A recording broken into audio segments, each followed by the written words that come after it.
On a toutes les raisons de penser que le confinement influence nos rêves, puisqu'on sait que notre vie quotidienne influence nos rêves, et plus on a d'émotions dans ce qu'on vit, plus on a tendance à en rêver. Donc on s'attendait tout à fait à ce que on rêve de la pandémie, du confinement et de toute la situation actuelle. C'est la raison pour laquelle on a fait une enquête pour évaluer ça plus précisément et scientifiquement. Il y a énormément d'occurrence du coronavirus, de la question de l'enfermement, de la maladie, de la mort, de l'impuissance, c'est très très sensible.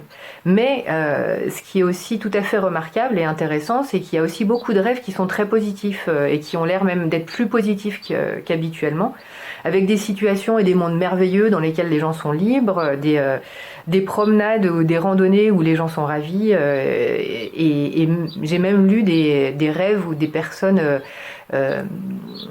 allaient de fêtes en sortie, festoyaient avec beaucoup de gens et se réveillaient en rigolant encore de leurs rêves. Il semblerait qu'on ait affaire à deux types de phénomènes compensatoires qui vont dans les deux directions opposées, avec d'un côté des rêves qui ont l'air d'être très négatifs, un petit peu cathartiques, pour exprimer toute cette angoisse qu'on accumule pendant la journée, et puis un côté compensation où puisqu'on ne peut pas sortir, on a besoin de s'évader en rêvant. En fait, un des rôles supposés du sommeil et du rêve, c'est la régulation émotionnelle. Et c'est la raison pour laquelle on rêve autant des choses émotionnelles qu'on a vécues, c'est probablement justement pour mieux réguler, intégrer et diminuer la pression de tous ces éléments négatifs.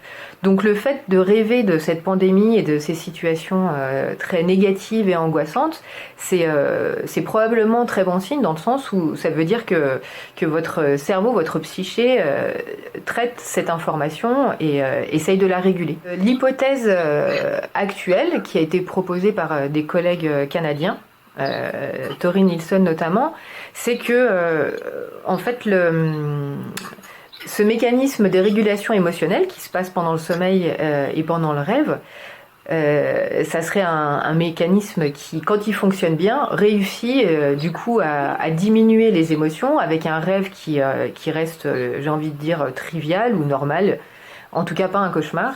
L'hypothèse du collègue canadien, c'est que le cauchemar, en fait, c'est quand le système de régulation échoue.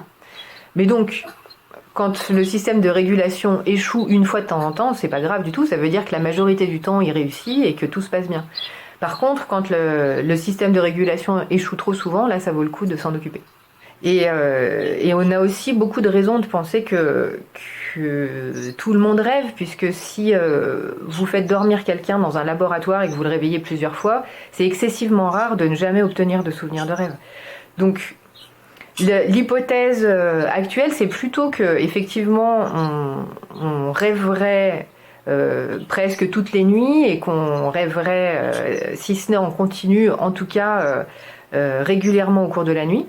Et que le fait de ne pas s'en souvenir au réveil, ça serait un problème de souvenir du rêve, plus que le fait de ne pas avoir fait de rêve. Donc en fait, si vous faites un rêve et que vous ne vous réveillez pas, si le rêve est terminé depuis plusieurs minutes, vous vous réveillez, vraisemblablement vous n'allez pas vous souvenir de votre rêve, alors que si vous vous réveillez au moment où vous êtes en train de faire le rêve, là vous allez pouvoir vous en souvenir. Donc ça, c'est un des paramètres qui a une influence sur le souvenir de rêve, mais il y a de nombreux paramètres qui ont été identifiés, qui ont une influence sur les souvenirs de rêve et leur fréquence. Il y a notamment le fait de l'intensité émotionnelle du rêve. En fait, plus le rêve est bizarre et émotionnel, plus il attire l'attention et la conscience du rêveur, et probablement plus ça facilite la mémoire du rêve et peut-être le réveil. S'il y a des personnes qui nous regardent qui ont très peu de souvenirs de rêve, c'est important de savoir que c'est très facile d'augmenter ces souvenirs de rêve. En fait, il suffit de garder un carnet de rêve. Donc vous prenez un carnet que vous posez à côté de votre lit et tous les matins vous notez si vous avez eu un souvenir de rêve ou non. Et donc c'est important au début de noter, même si vous n'avez pas eu de souvenir de rêve, Et assez rapidement, vos souvenirs de rêve vont augmenter. C'est une technique qui fonctionne très bien. On n'a pas bien compris encore pourquoi ça fonctionnait, mais par contre, ça fonctionne très bien. Et pour ceux qui s'en souviennent fréquemment, ils ont pu constater que le rêve a ces facultés absolument incroyables de vous transporter dans des mondes tout à fait merveilleux et fantasmagoriques que vous n'auriez pas été capable d'imaginer à l'éveil, avec des émotions tout à fait étonnantes, des bizarreries, c'est pareil, donc vous auriez jamais l'imagination à l'éveil. C'est à ce titre-là qu'on peut considérer le rêve comme le meilleur des divertissements et le plus démocratique. Je pense qu'il y a peu de réalisateurs de cinéma qui peuvent se vanter d'avoir fait des choses aussi prenantes et aussi surprenantes que certains rêves que vous avez faits.